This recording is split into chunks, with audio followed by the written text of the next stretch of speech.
So next we've got Social Compact, which is the another critical partner in this endeavor, and the organization that's really been doing the research to provide the hard data to identify where these food opportunity areas throughout the state. So I'm going to introduce Alyssa Lee, with the president and CEO of Social Compact. Thanks, Tina. So we already made our commitment, Social Compact, to invest in the Calvert Fund.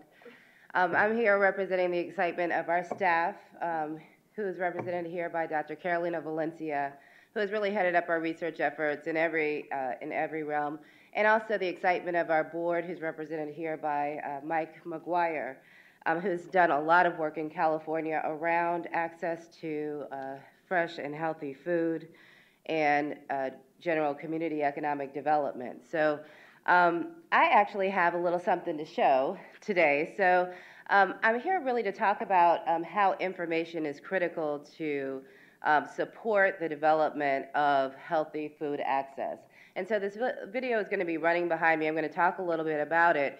Social Compact has been around for about 22 years, and we really were founded by a partnership of businessmen and women who decided that there was a need for an intervention to enable underserved communities to have the investments that they really deserved. The way that we actually intervene in the market is through information. So what you're seeing here is a platform that we've developed for the California Endowment, and some of the things that you'll find in it is, in California, 1 in 9 urban residents lack access to healthy and fresh food. But what you'll also find is that in this database, we drill down deeper. And it's important to understand the nuances of what happens in markets when you get down to the smaller level. So if you look at Los Angeles, for example, that number changes from 1 in 9 to 2 in 9. When you look at Los Angeles specifically, the Hispanic community, 1 in 5 residents lacks access. The seniors, 65 and over, 1 in 4 lacks access. African Americans, 1 in 3 lacks access. And so all of this throughout California, you're going to be able to drill down and understand what's happening here. But it's important to understand that while we can state the problem, and that's important to do, we also can state the opportunity. As Tina talked about in the video, you know, the term food desert really makes you think of something that's dry, something that doesn't have any infrastructure, something that can't sustain life. But the reality in California and in communities across the country is that these aren't really deserts. These are places that have opportunities, and that's what our data in this program will show. That there is market potential, as Tina said. There is money that people have access to and are willing to spend. There is a lack of supply, which enables sufficient demand, even more so, to create the revenues to enable market opportunities. So I think it's important to note that when we talk about our communities, we have to remember that there are assets. Neighborhoods are assets, and it's not just the money, it's not just the people, it's the community infrastructure, and it's the capital that's available in those places. So we wanted to provide this information in a way that it's not sitting on the shelf, it's not in the bookcase, it's not hidden away as a great study, but it's actually accessible. So this information is going to be accessible via the internet.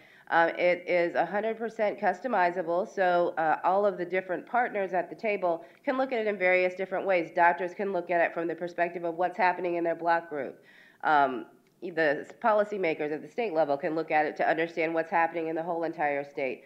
Developers, retailers, entrepreneurs can look at it and actually point at an address and draw that shape, the circle or the square, to really understand what the opportunities are. So what Social Compact has been really excited to do with the California Endowment is really support the intervention that they're actually representing today. So we're so thankful for the opportunity to be here. This platform is really up in beta. It is going to be, more and more is going to come online, just like Google pops things up every once in a while. So we look forward to you having an opportunity to review that information, as well as in the hallway, there is a computer set up so you can look at that. Again, I think the other thing is that it's 100% accessible for anyone. It's free.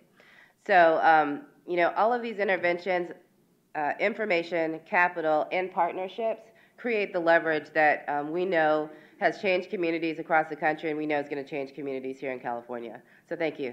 Thank you. And finally, last but certainly not least, we've got Pablo Bravo from Catholic Healthcare West. Pablo's the Director of Community Grants and Investments. Catholic Healthcare West is another important partner and investor, and I have to say that Pablo is also nipping at my heels, sending me emails about what are we doing next. Pablo, it's all yours. Thanks, Tina. So am I the only person who did not go to the White House yesterday? You know, I'm really envious here. So Catholic Healthcare West's mission is really to partner and advocate for the health of low-income communities. We've been doing investments since 1990 and making sure individuals had affordable housing. We definitely invested in healthcare. We're very supportive of improving the quality of community clinics. And fresh food is a major for us. So when Tina called, right away I said yes. So now I'm asking her, what's next? So for Catholic Healthcare West, the best words that we want to hear in low-income communities is that mother screaming at their kids, it's eat your vegetables. So thank you. Thanks, Pablo. So you have now heard from most of our partners, and believe it or not, you've not heard from all of them. They go on, but we will stop there for tonight. So I want to thank you. You've seen what an amazing partnership this is of an all-star team really representing the industry, the banking sector, community, representing healthcare sector. We are thrilled to have them all at the table pulling to make this happen, and we appreciate and thank you all for coming tonight and celebrating with us. Thank you.